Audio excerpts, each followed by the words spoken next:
This video is sponsored by my favorite website creator, Squarespace, the best place to go when you want to get a domain or create a beautiful website or an online store. A few years back, when I started making videos about my minimalist lifestyle here on YouTube, I was in the middle of a wild experiment. David and I moved from London to Stockholm to Berlin to London again in 5 years' time. We lived in, I don't even know how many apartments, Airbnbs and summer houses. We traveled lightly, sold everything we owned except for a suitcase each and a couple of boxes of books and photos kept in a cellar in Stockholm. We were minimalists with a capital M.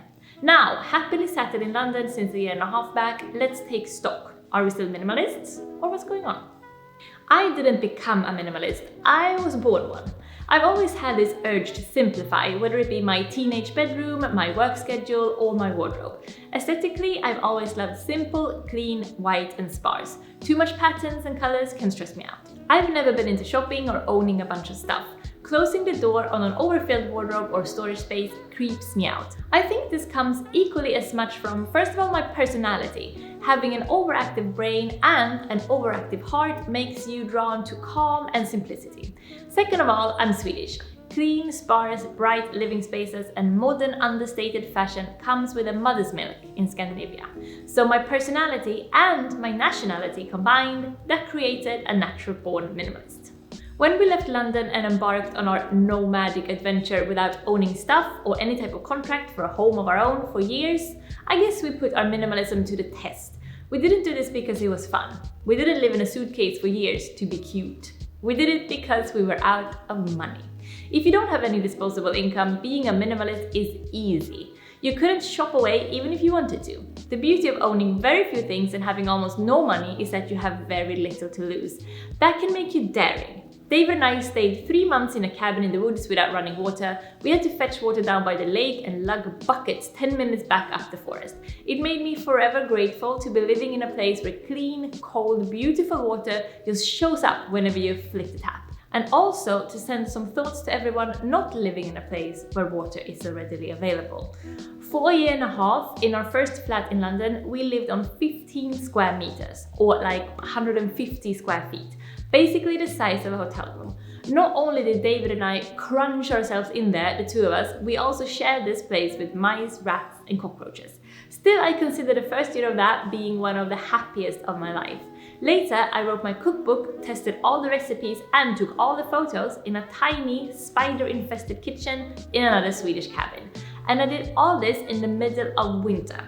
I cooked the food, I plated it nicely, I brushed away the snow from the veranda and took summer food photos in Sweden in -10 degrees. My fingers and nose bright red and quickly losing feeling with every photo. Then in Berlin, we Airbnb'd for months and months, unable to find a landlord willing to sign a contract for something less temporary. We stayed for 3 weeks, a month, 6 weeks in different cheap flats, booking a taxi and moving ourselves and all of our worldly possessions more times than I want to count. We pushed this minimalist experiment quite far. I don't know, I guess mostly out of necessity since we didn't have almost any money, but also I think to kind of go as far as possible, testing it out, seeing where our own limit was, to see at what exact point we would go like, okay, that's it, I can't do this anymore. I guess I wanted to know if fewer possessions and contracts and complications would make me more or less happy. What exactly do you need as a minimum to still be happy? And you know, I have to say, I would often get shocked to realize how little I needed and still manage to be completely good with life. I think that was for 2 reasons. I had a job that I loved and I had a boy that I loved. And it turns out that would take you quite far. Now we are settled in London, we don't want to sell all of our stuff and move country again. And since we know we want to stay put, we can start planning ahead. We have a steady salary, living comfortably in a beautiful flat, back in that taxi, lugging our suitcases from Airbnb to Airbnb. That's all we ever wanted, to be able to live comfortably on this job. I don't have the same urge to experiment and to push myself and to see how little I need to be happy, because you know what, I've already done that. Living outside of society's norms for so many years have taught me one incredibly uplifting life lesson. Happiness is all about priorities. For me now, a lifelong minimalist, that's how I would define the concept, as making priorities. I do not chase the type of happiness society tells me to chase. I choose for myself what happiness is. We all have 3 things to spend: money, time, and energy. Minimalism for me is choosing consciously what to spend it on. For me, it's David, work, friends, and health. I won't spend money on a dining table just because you're supposed to have a dining table. I won't spend energy on having kids just because you're supposed to have kids. And this realization that you don't have to go for a certain type of life just because it's the norm is so incredibly freeing. I love my home, so creating a clean, beautiful space with great design is important to my well-being. I love expressing myself through my outfits, so I'm working on creating the most perfect wardrobe where I collect pieces that make me happy and that I will treasure for a long time. I'm not that keen on kitchen gadgets or beauty products or tech things, so I don't waste space or money on those. Again, for me, it's about being a hardcore prioritizer, simplifying everything I don't care about to have more money, time, and energy to spend on the things that matter to me. Emotionally, I'm back to the minimalist mindset I had before our crazy nomad experiment. I'm not as interested in minimalism as a concept or a philosophy to explore and put to the test as I was during those years. Now it's back to being my nature, something I don't have to think about, it's just there. But no matter the hardships and comfortable living situations, the money problems and the cockroaches, I wouldn't change it for the world. I have absolutely zero regrets, and I'm so grateful to myself and to David that we had the fucking gusto to go through with it. Because not only did we have the most romantic and unique couple of years imaginable, it also taught me exactly which comforts and luxuries I need in my life to be happy. And turns out that a job that you love, plus a boy that you love, will take you quite far. If you want more of me and David talking about the world in general and our lifestyle specifically, come listen to a podcast. I'll put a link in the description.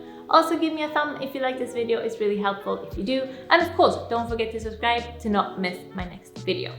Do you want to create a beautiful site, maybe start your own minimalist blog or create minimalist lookbooks? If so, you should definitely do it with Squarespace. They have great blogging tools to share your stories, photos, and videos to make it easy to reach your audience. You can also auto-post your content to Twitter, Facebook, or Tumblr. And simply schedule your posts for them to be properly tagged and the descriptions and titles will show up correctly. You can of course also add your social media accounts to your site so that it's easy for your readers to find you everywhere. Squarespace also have great traffic analytics so that you can see how many people are visiting your site, how long they're staying for, where they're coming from, and what they're interested in. Like how to become a digital nomad, for example. So what are you waiting for? Go get your free trial today at squarespace.com, and when you're ready to launch, go to squarespace.com/jennymustard to get 10% off your first purchase of a website or a domain. Thanks for watching you guys, and see you next week. Puss puss and hej då! People feel like it's either or. So it's either 24/7 business all the time and you have to work. Yeah. But I think it's important to know that like you can go into that work mode for a month and then you have a week that's calmer or something like that. Or whatever you works go into for you. that for a week.